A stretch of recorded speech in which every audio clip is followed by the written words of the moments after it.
What's going on, guys? My name is Kyle, and welcome back. So if you've been to any of the streams lately, you would know we have recently acquired an Assetto Corsa server. It's been a hell of a lot of fun and an eye-opening experience. But in that server lately, we've been doing a lot of drifting. Now, with all this drifting on stream, one question that I've been getting quite a bit is, what is the CSL DD like for drifting? Can you drift with it? It's a question a lot of people ask me, and I thought we'd answer it. So for those that don't know, the CSL DD is a Fanatec wheelbase. It is a budget direct drive wheelbase and is pretty much the entry level into direct drive wheelbases across the board. Now, while these wheelbases aren't super cheap, they are definitely on the lower end of cost when it comes to other direct drive wheelbases that are on the market. The CSL DD comes with two different power packs. One is the standard power pack, the other is the boost kit. I myself use the boost kit, which gives me an 8 Newton meter power output, whereas the base gives you 5 Newton meters. If you guys want some more information on the CSL DD and want to see how it's been going for the last 6 months, I'll leave a video here with my 6-month review, or if you've never seen one before, this is an unboxing and initial impressions. So you're welcome. So back to the question at hand. The CSL DD that I use is 8 Newton meters. Now, a lot of the other direct drive wheelbases that have high power output, you're looking at numbers like 20 to 25 to 30 Newton meters. So they're definitely that next step up in the way of power output. But does that mean that the 8 Newton meter version of the CSL DD can't be used for drifting? We're going to go through that together. Now, I have a couple of ways of testing this and going through it all, but it is really hard for somebody to see how the wheel performs without physically being able to use it themselves. So the best thing I can do for you is this. This is the wheel cam. At least then, you'll be able to see what the CSL DD does to the wheel when we're drifting these individual cars. So you can see how it performs through most of these tests. Now, all the tests that we're going to be running today will be done in Assetto Corsa. I'm going to use the same track map for every single test. The only thing that will change is the cars. So I've picked 3 different cars to run through these tests and show different sort of stages of how drift cars perform with the CSL DD. The first car that I've picked is a JZX100 from the Tando Buddies mod pack. The second car we're going to go for is a 180SX from the WDTS mod pack. And the final car we're going to use is an S15 with a 2JZ in it from the Tsujigiri Car Pack. Now, the reasons that I've picked these cars sort of go in the level of difficulty. The Tando Buddies mods are very notorious for being quite floaty and quite easy to handle because the physics are toned back a little bit. They're a great car for beginners, and for that, I think it's the perfect car to use for our first step. We're then going to go into the WDTS, which is that next step up, not super pro level cars, but the next step up from the Tando Buddies stuff. The third pack we're going to go for is the Tsujigiri pack, which are 1,000 horsepower,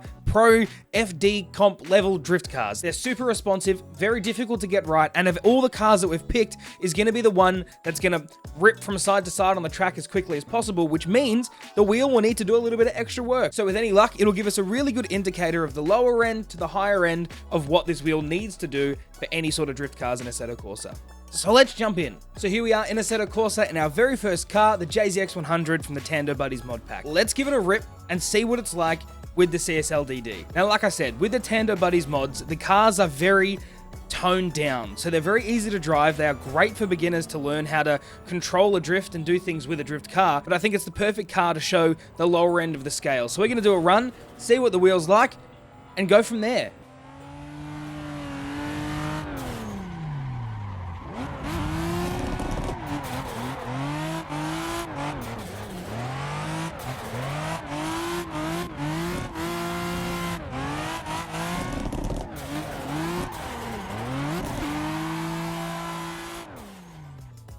So there you go. The CSL DD has literally no issues with drifting the Tando Buddies mod pack. Now, like I said before, it is definitely on the lower end of how responsive these drift cars are, but I mean, you can see from the video, there is literally nothing holding the CSL DD back with a mod pack like this. So I think what we're going to do now is jump into the next car, which is going to be our 180SX from the WDTS pack.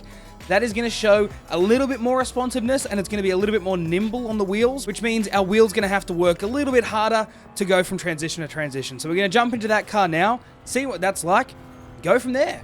Alrighty, here we are in the 180. So I think without wasting any more time, we're going to jump into the car, give it a bit of a run, and just see how the wheelbase performs. Now, I am going to quickly preface that when I'm drifting by myself or drifting in the server or anything along those lines, this is generally the car that I go for. I love a 180SX, I love the WDTS car pack, it just feels really good, I'm not having to work too hard, and it's not boring.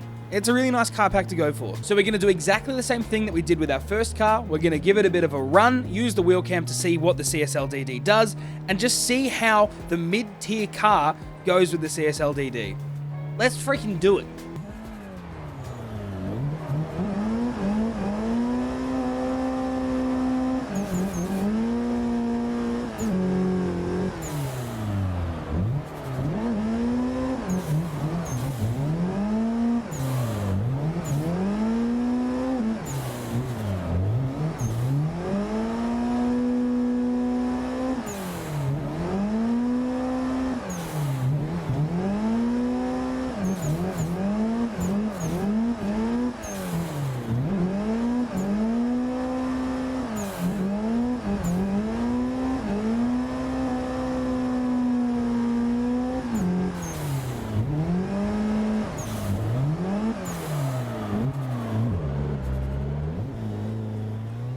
So there you go. There's our mid-tier car with the CSL DD, and as I'm sure you can tell, it has no issues at all. Now you can probably tell that the wheel's moving a hell of a lot faster through my hands between transitions. So when we go from left to right, the wheel spins at a much faster rate. Now that'll just come down to the car pack being a little bit more responsive than the first one, like I said before, but you can still see with our tier 2 car, it does perfectly fine. Now this isn't a pro drift car, which we're gonna go to next, but with this middle of the range stuff, the CSL DD is not holding us back in any way, shape or form. So for the next course of action, we're going to jump into our third and final car, the Tsujigiri Car Pack. Now, like I said at the start, this is like 1,000 horsepower cars. They are super, super quick. They are made for Formula Drift. They are made to be thrown all over the place and be put anywhere you want to put them on the track without having any sort of delay. So it's going to be really fast, really snappy, and it's going to really put our CSL DD through its paces of how well it's going to perform in a drift scenario. So we're going to jump into that car, see how the CSL DD goes,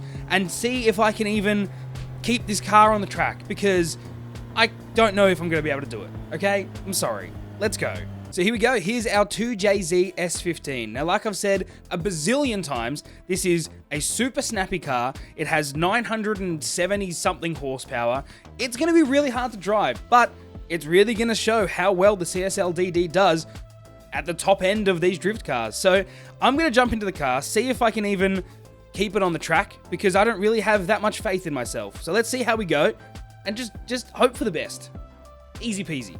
All right, here we go. Let's, oh, Jesus, my God, this is going to be tough. Let's jump out into the track. I'm going to go to wheel cam, and we're going to see if I can even get a run of this car. But let's look at what the wheel does.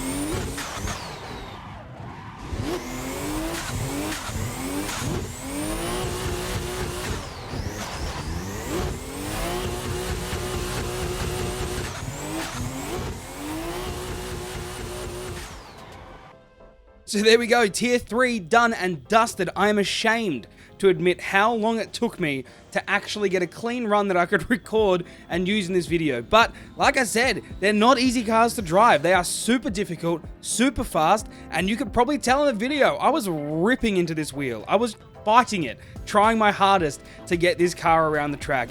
And I put it through its paces, man. I was really, really, really ripping on the CSL DD. And like I said, it has no issues. It is still holding up with a 1,000 horsepower FD drift car just as well as it did with a really, really entry-level beginner drift car. I genuinely don't think there's anything that I could throw at this CSL DD in a sensible sense that would cause it any issues. All right, we're gonna jump out of this death trap and have a quick conversation. So there it is. The CSL DD handled every single tier of drift car that I could throw at it. Now, like I said at the start of the video, the CSL DD comes with two different power supplies. The standard power supply, which is a 5 Newton meter output, and the boost kit, which is the one that I'm currently using, which puts out 8 Newton meters of power. Now, I can't really comment on the 5 Newton meter output of this wheelbase because I've never tried it in a 5 Newton meter version, but with the boost kit, I can tell you there's genuinely nothing I think I could throw at this that the CSL DD would be able to handle. Also, for those that may be curious, the wheel rim that I'm using is a Club Sport RS rim. You can have a look at this video here as my review to this wheel, but it's fantastic for an all-rounder kind of wheel, and you can definitely use it for drifting like we have today. But I mean, there you go. If you are looking at getting into sim drifting, or you want a CSL DD and your main focus is gonna be drifting, but you've always had concerns about, is it strong enough? Is it gonna be okay? Hopefully this answers your question. If all I did with my sim rig was drift, this would still be a perfect solution. Now, if you guys want to try out any of the cars that we used today, I'll leave links to everything in the description below, or you can come and join our Discord server. We have a whole channel dedicated to Assetto Corsa mods. You're welcome. If you guys like this video, don't forget to leave it a thumbs up. Also, subscribe. I post new content every week. You don't want to miss it. If you guys want to join us on any of our other social media, I will leave links to everything down below. Come and join us. We have a great community of people. I'd love to have you there. If you want to come and join us live on our Assetto Corsa server, I stream every Monday, Wednesday, and Friday. I'll leave all the info and the schedule in the description below. Come and let me know you found this video. Other than that, I hope you guys enjoyed. I'm going to leave you to it. Bye.